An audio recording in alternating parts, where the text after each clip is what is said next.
বন্ধুরা আমার, আমরা গত বুধবার দিন বাংলাদেশ সর্বজন কর্মচারী ইউনিয়ন ইফতার মাহফিল করেছি।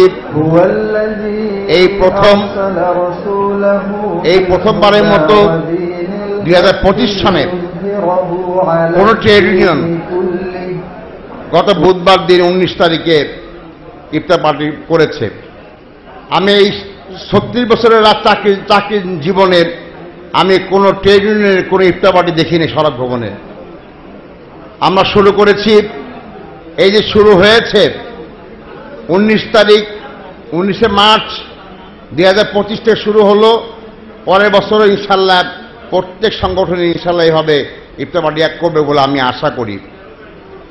ইফতার পার্টিটা করলে একটা জিনিস হয়, আমাদের মধ্যে একটা মহব্বত সৃষ্টি হয়। আমাদের মুসলমান, আমাদের মধ্যে যে বন্ধন আছে, আমাদের ঐক্যবদ্ধতা আছে, এটা তা প্রমাণ করে। আমাদের মধ্যে দলাদলি থাক না, বিভিন্ন মতে আমরা থাকতে পারি, কিন্তু ভিন্নতা থাকতে পারে, কিন্তু আমরা এক এবং ঐক্যবদ্ধ আমরা হতে পারি এই ইফতার মাহফিলের মাধ্যমে। আজকে আমরা আমাদের সার্ভিস সংগঠন করি, আমাদের কর্মচারীদের রুটি রুজি নিয়ে আন্দোলন সংগ্রাম করে আমরা তাদের দাবি আদায় করি।